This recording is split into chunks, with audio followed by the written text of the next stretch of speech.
Hello friends, मैं आपका दोस्त डॉक्टर सुनील कुमार और आप देख रहे हैं doctor Kumar education clinic.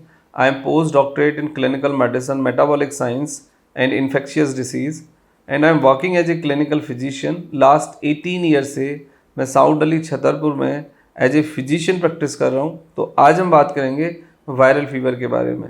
Viral fever left right लोगों को हो रहा है और वायरल फीवर से बहुत सारे लोग परेशान हैं, क्योंकि सबसे बड़ी परेशानी ये है कि वायरल फीवर में जो दवाइयाँ आप ले रहे हो ना, उससे आप ज़्यादा परेशानी में फंस रहे हो।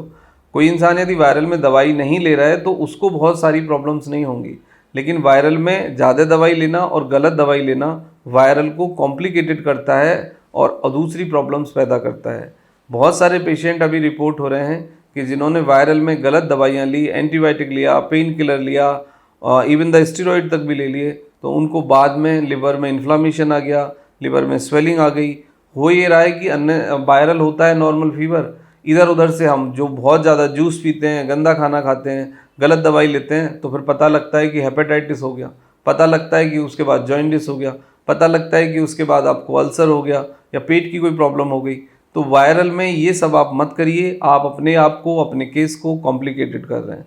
सिम्टम्स को समझिए और ट्रीटमेंट प्रोटोकॉल को समझिए और कम से कम दवाई लीजिए, कम से कम एक्सपेरिमेंट करिए और ट्रायल मत करिए। पेन किलर, एंटीबायोटिक, स्टेरॉइड का वायरल फीवर में कोई रोल नहीं होता है, बल्कि ये कॉम्प्लिकेटेड करता है वायरल को।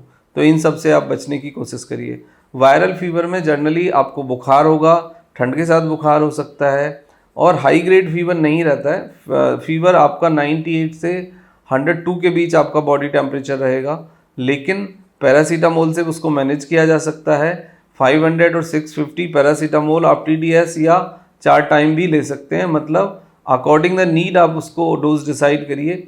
और 3 से 4 बार पैरासीटामोल 24 घंटे में लीजिए और अच्छे से पानी और जूस पीजिए। और आउटसाइड जूस या पानी या खाना बिल्कुल नहीं लेना है, क्योंकि ये कई बार कॉम्प्लिकेट करता है।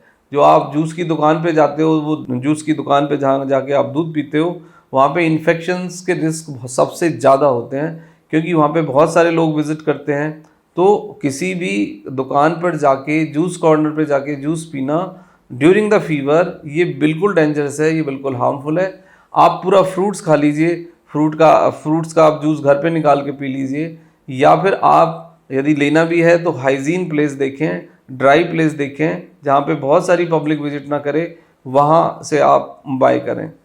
दूसरी बात आती है कि वायरल फीवर का कॉज क्या होता है। देखो, नॉन स्पेसिफिक फीवर है वायरल का कोई क्लियर कट कॉज आज तक किसी को नहीं पता, और वायरल का कोई एक क्लियर कट कॉज होता भी नहीं है। वायरल फीवर के पीछे आपका ऑटोइम्यून डिसीज़ का होना, यानी आपको यदि पहले से कोई बीमारी है जो कि आपके ऑटोइम्यून डिसीज़ की कैटेगरी में आती है, मतलब इम्यूनिटी कम होने के कारण आप यदि किसी बीमारी को कैरी कर रहे हैं, तो आपको वायरल फीवर होने की संभावना सबसे ज़्यादा होती है। दूसरा, आपका मतलब मल्टीपल प्लेसेस पे एक्सपोजर, सर्द गर्म बहुत ज़्यादा होना, बॉडी का अडेप्ट करने की कोशिश करना। दूसरा कारण होता है कि जब मौसम बदल जाता है, change of weather, change of temperature, change of climate conditions के साथ जब बॉडी अडेप्ट करने की कोशिश करती है, तो इस एडप्शन की जो प्रक्रिया है उसमें ही कई बार देखा जाता है कि इंसान को फीवर आता है। तो बॉडी का इन्वायरमेंट को अडेप्ट करना, चेंज के प्रति सेंसिटाइज होना भी आपको वायरल फीवर पैदा कर सकता है। दूसरे फिर कुछ और भी कारण हो सकते हैं, कोई अदर अंडरलाइन इन्फेक्शंस, या फिर आपकी कोई डेफिशिएंसी भी इसमें कुछ हद तक कंट्रीब्यूट कर सकती है। लेकिन क्लिनिकली, मेडिकली वायरल का कोई कॉज नहीं है, कोई एक कॉज नहीं है जो आपको बताया जाए।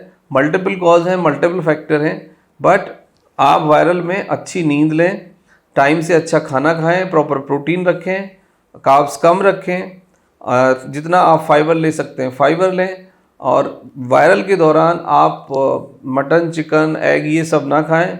इजीली डाइजेस्टेबल फूड लें, जिससे कि आपके लिवर, किडनी, बॉडी पे कम से कम डोज रहे।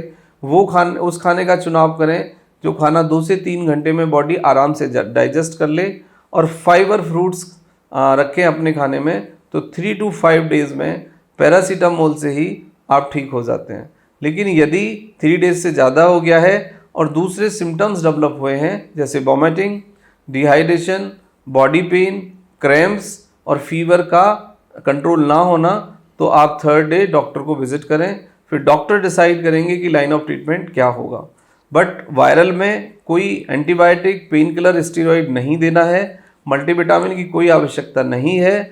आप अच्छे से खाना खाइए जिसमें फाइबर हो, जिसमें प्रोटीन हो, तो ये आपको हीलिंग में मदद करेगा। Thank you very much and take care yourself.